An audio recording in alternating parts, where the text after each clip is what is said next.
I'm curious as to how many of you had this car as a poster on your bedroom wall growing up. I certainly did.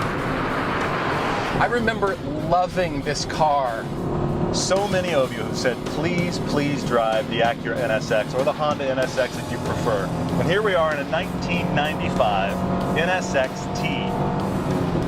Now, Honda's original benchmark for this car was the Ferrari 328, later revised to be the 348.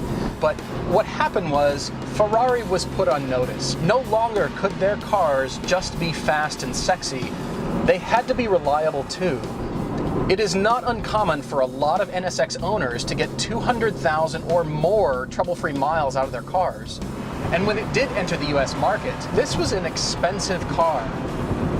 It, of course, didn't have the reputation of being a Ferrari, but here was a mid-engined automobile that looked as great as this does. It's a new exotic car that can compete with just about everything that's out there, hand-built by a small group of engineers. They use new materials and new thinking. This is many of the things that can be said about the GTR 20 years later. What's different is that this is a fairly simple car with a chassis tuned with help from Ayrton Senna. So that right there is an awful lot of pedigree to put into this car. Now, the real difficulty or downfall of the NSX is actually that it existed for about 15 years with not really that much development. So we brought along a 97. In the 95, it makes 270 horsepower. And the reason we brought the 97 was because that was the year the V6 was bumped up in displacement to 3.2 liters and made 290 horsepower. Now, it doesn't have that initial punch. It's certainly not turbocharged, but believe me, the NSX engine can still howl. At above 6,000 RPM, it's that glorious VTEC. So does that mean you have to cane your engine? You have to drive above 6,000 everywhere you go? No, but you're gonna want to. So starting in 97, they changed the engine on the NSX. It became this engine, the 3.2 liter V6. And they also swapped out the 5-speed gearbox for this 6-speed unit. Now that did change the usable power of the car quite a bit.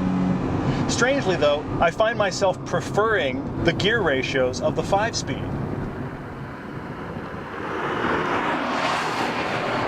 Second and third gear in that 95 seemed a little bit better suited for canyon carving. I just feel like the 5-speed extracted so much out of the engine. They were mated so well. Either way, either transmission that you choose, if you're into the NSX, you're gonna love it. It's such a brilliant car. I do like the better mid-range grunt on this larger engine 6-speed transmission. That takes an already very usable full sports car and makes it that much simpler to live with. But now that I've gotten a little bit more power, I can tell it can just take more. I would say drive an original NSX before you decide that it needs a whole lot more power.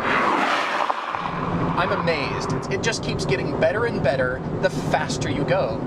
It feels like the NSX is really in need of about 350 or so horsepower, maybe 300 pound-feet of torque, to really just be perfectly balanced power to chassis capability.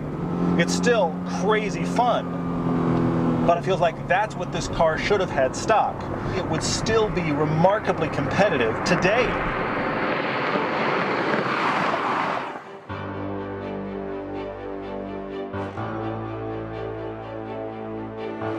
The styling on the NSX, it remained almost unchanged for its entire 15-year run.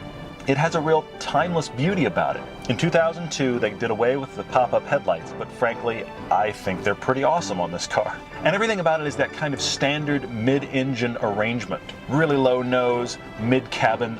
It's got that long tail that was a bit controversial when it came out because people weren't used to seeing that much overhang on a sports car like this. But from a proportion standpoint, it really works. Plus, it gives it a usable trunk back there. This car looks great in bright colors because a lot of things about it are so simple. So you really have to look carefully at the sculpture of this car, at the surface transitions, and how well everything works together. Now, the designer of the NSX studied the 360-degree visibility of the F-16 aircraft. So once you know that, a lot of things about the NSX are going to start to make sense. The interior on the NSX is a big surprise. I mean, except for the gathered leather that makes it feel a little bit dated, the material quality, the feel of things, the ergonomics are better than a lot of sports cars that have been made before this car and since. It's not necessarily that it looks modern, it's just so well designed and everything is so simple and clean. The shapes are things you can relate to. There's a lot of interesting touches on the interior as well. For example, these window switches seem a little strange because they're canted at an odd angle, but once you put your hand over here, you realize they're canted perfectly to meet the way your fingers are going to come in when you're driving. Lots of little touches like this that just make this car inviting and pretty spectacular. The seats are pretty great. The bolsters are nice. They are actually a little bit wider than I was expecting. I mean, I slide around them in a tiny bit. I was a little shocked because I wasn't sure that I was going to fit, but the owner of this car is a little bit taller than Todd and I, and so he had the seat cut down. So that means I fit beautifully in this car.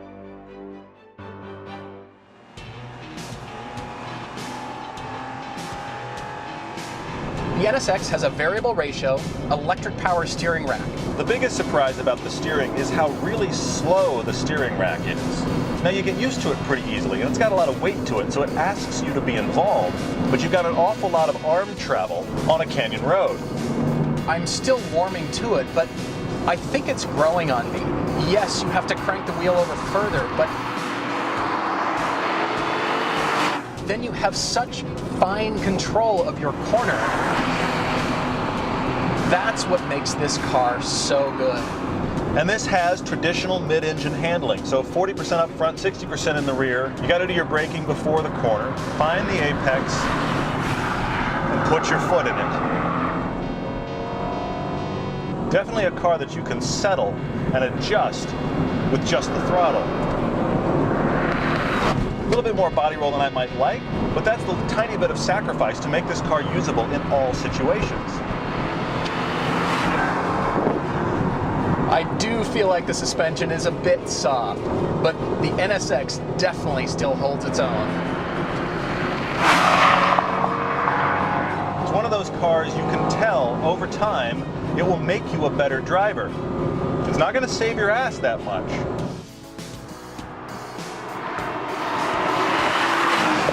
But if you really learn how to dance with this car, you're going to become an awful lot better.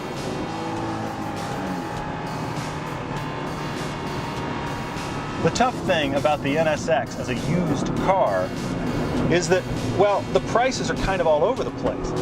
You can find them for less than 30 grand. Most of them are just under 40, but then there's those that are going for 60 and even $100,000. The 95 that we drove was $37,000. Let's call it 40 grand.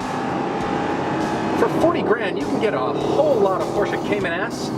Plus, on the Cayman S, I do prefer the handling. It's got a sharper, more direct variable steering ratio that, frankly, it's better than the NSX. I'm a big fan of the Cayman S. It's an amazing car to drive. It's every bit as fun and rewarding as the NSX.